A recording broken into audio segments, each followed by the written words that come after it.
Premier prix, catégorie adulte, Sébastien Gagnon, Du monde au balcon. Je jette une œillade du côté de Francis. Il est drôle, à observer dans ses petites bouchenelles une femme qui se dénude en dansant sur scène. Il a le sourire aux lèvres. Je cherche un filet de bave. Je me demande à quoi il pense. Si même il arrive à penser, vu que la poitrine dévoilée d'une femme, la mienne comprise, le plonge habituellement dans une stupeur ébahie.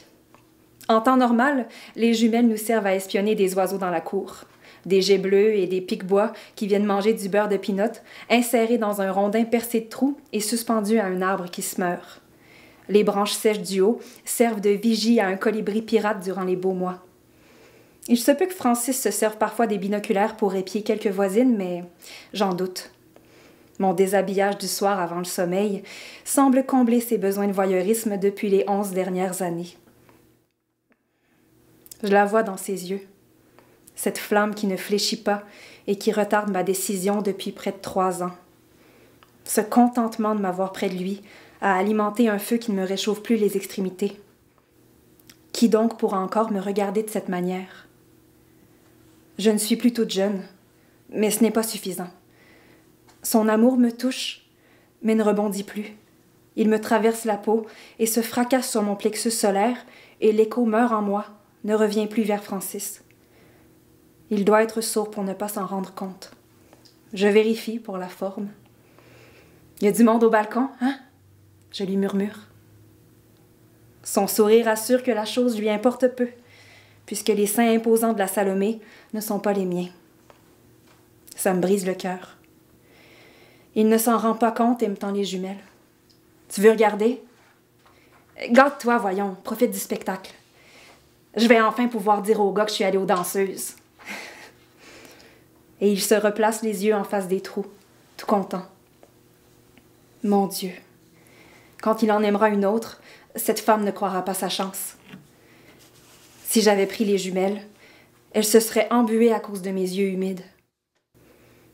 Sur scène, la soprano dramatique se jette à genoux, rendue au bout de ses tissus et de la fameuse danse des 7 voiles. Un moment de l'opéra qui divise les chanteuses en 2 catégories, celles qui se dénudent au complet et les autres qui ne le font qu'à moitié. Nous sommes au 3e balcon du Semperoper de Dresde, et je ne saisis rien de ce qui se passe devant moi. Pourquoi Salomé est-elle à poil? Strauss aurait-il manqué d'imagination? Pauvre Salomé, pauvre de nous. Depuis le début du voyage, je sais que ce sera notre dernier ensemble. Au retour, j'annoncerai à Francis que c'est terminé, que je ne peux plus continuer. Alors il deviendra le Staatsoper Dresden. Ce premier incendie le ravagera. Puis, il lui faudra se reconstruire afin d'annoncer notre séparation aux enfants.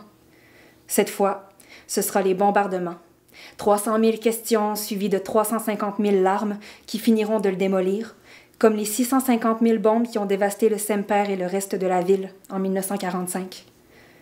Il finira par aller mieux, mais il y aura des inondations et des débordements, et la malédiction de ce majestueux bâtiment perdurera à travers cet homme calme et adorable, que je n'aime plus. Je suis l'Elbe et les bombes incendiaires. Nous n'y sommes pour rien. Il y a une 8aine d'années, on est parti du lac vers Montréal pour aller à l'opéra. On cherchait un prétexte pour s'habiller chic. Francis était tanné de ses big bills et de me voir en habit d'infirmière, ce qui étonnait au plus haut point ses amis. On a mis le paquet. Bon restaurant, grand hôtel et romantisme allemand. Wagner. Francis avait son chapeau et j'avais des gants et une étole en fourrure de chez Bilodeau sur mon manteau. Une soirée d'ivresse et de folie. Nous n'en sommes plus là. Ce soir, lorsqu'on passe sous Dionysos, perché sur le toit du Staatsoper, il nous ignore délibérément. Il doit avoir compris que c'est fini en ce qui nous concerne, la démesure et l'excès. On va boire une Radberger ou on va se coucher?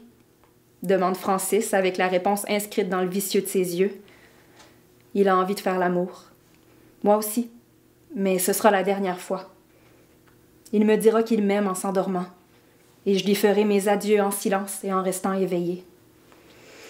Je m'extirpe de la tristesse par cet humour désensibilisé d'infirmière à l'urgence. C'est la poitrine de Salomé qui t'a donné des envies? Tu vas rire, il me répond. Mais tout le long, j'arrêtais pas de me fredonner du Renaud. Du Renaud? C'est quoi le rapport? Tu sais, la chanson « Tu vas au bal ». Ouais, mais encore? Je sais pas, les deux gars qui se demandent s'ils vont au bal et les deux n'y vont pas, et ils finissent par se dire que de toute façon, c'était un balcon. C'est toi qui es con. Ce sont des mots affectueux. Je les ai maintes fois prononcés avec amour. Il les a à chaque fois reçus comme tels.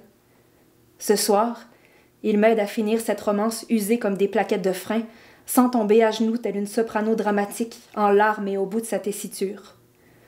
Le feu gronde, les bombardiers volent dans la nuit, et les eaux s'apprêtent à déborder. La vie de couple est un opéra domestique, et nous sommes aux premières loges pour assister à notre propre destruction, et entreprendre notre reconstruction, chacun de notre bord.